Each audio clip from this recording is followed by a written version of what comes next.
Welcome once again into today's 820 episode, the 820 show.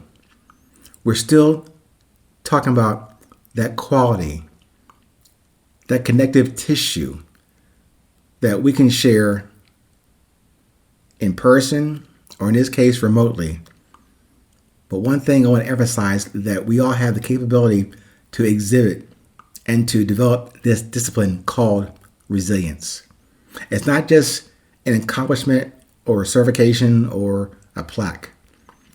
It's something that, as I have defined for myself and hopefully for you to consider, a very simple process of observation and communication that leads to your resilience. It does depend upon a couple of entry points. That is, defining for yourself what drives you, what's your desire, what is your beauty. But I can't tell you what that is for you. I'm going to give you my example, and again, maybe as a very low level reference or baseline, but take yours and ignore mine and take the opportunity to define yours and grapple with it, wrestle with it. Make sure it does resonate with who you know you to be and what you know of your purpose and your message here. Today's topic is called, well, it's a question. Are there other worlds? Obviously, we do live in this one. But let me give you some background on that question for this topic.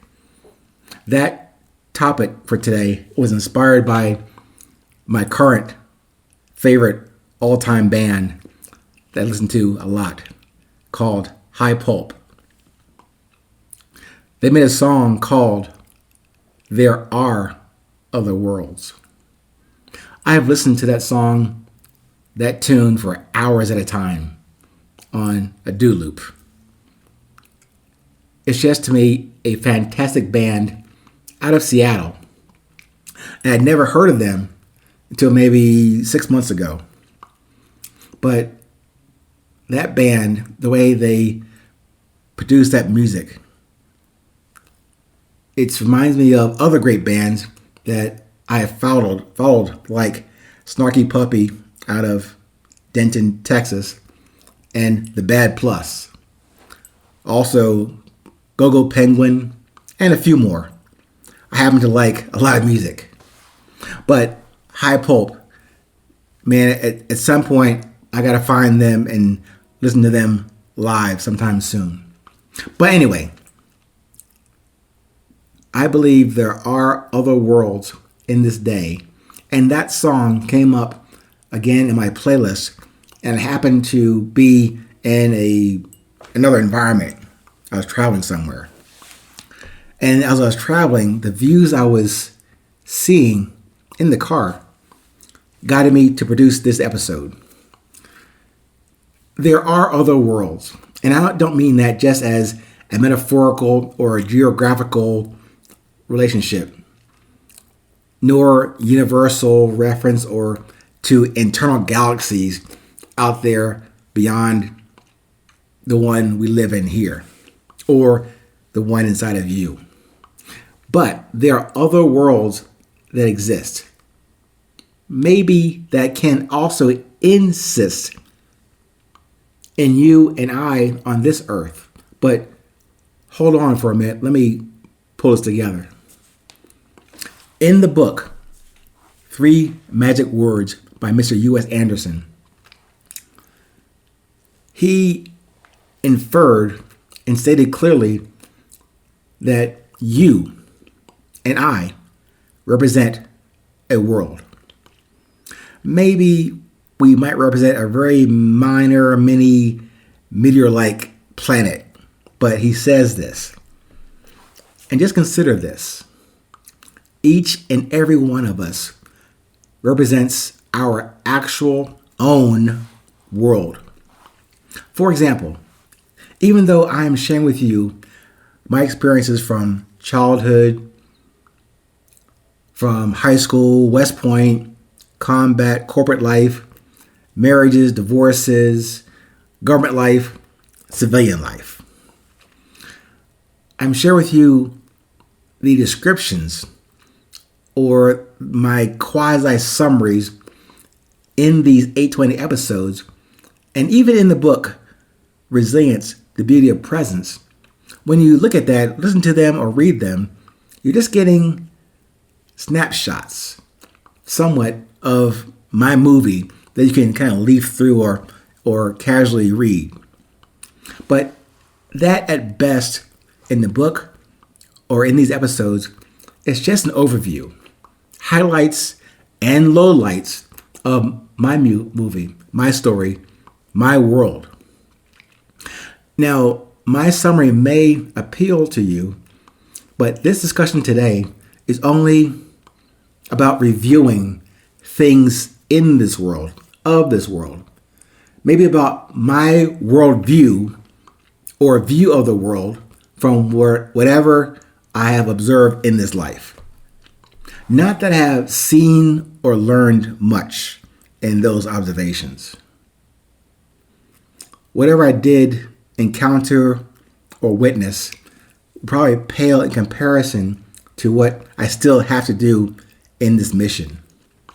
And more importantly, even if I did have some vast repository or encyclopedia level knowledge of wisdom and experience of my world, there are billions of worlds out there. So this is not a competition about what someone has in life, not about prominence or health or any other criteria that you might put on top of this discussion about my world. But you also have a similar realm of your own world. And I hope and respect for other worlds that you may orbit each day. There's never any competition or comparison of this physical world that we live in or the world itself. I can only represent what I know of, my experiences and view of this world to you, and from my humble perspective, I can only appreciate the world that you represent and your experiences. We do this either knowingly or unknowingly. That is, that you are a world in and of yourself. And no, like me, you didn't create your own world, but we're still living here, breathing, alive, and in love with a life to live. We are living in separate worlds, yet connected like in a galaxy, like a universe. So in terms of this journey into daily resilience, like the journey into daily moment-to-moment resilience, I say this to you. There are other worlds. Right now, I'm experiencing you and your world, and you're experiencing me and my world, and in these 500 seconds. Although we never have physically actually met, yet our worlds have met today, even first in these temporary 500 seconds. I defer to the positive side of life to produce goodness, never for competition, not for comparison, or to be one up on anybody. I have come to recognize this today, to witness and experience other worlds openly and freely. I only ask you to consider that notion, that there are other worlds out there for you to appreciate. I want to thank you for joining me in part of my world today, and also the ones you may experience and visit or orbit around also after this moment. Going forward into the next moment, there are other worlds. But thank you for allowing me to visit yours, and you're welcome to visit mine anytime you desire. As always, stay present, stay current. It's still 820.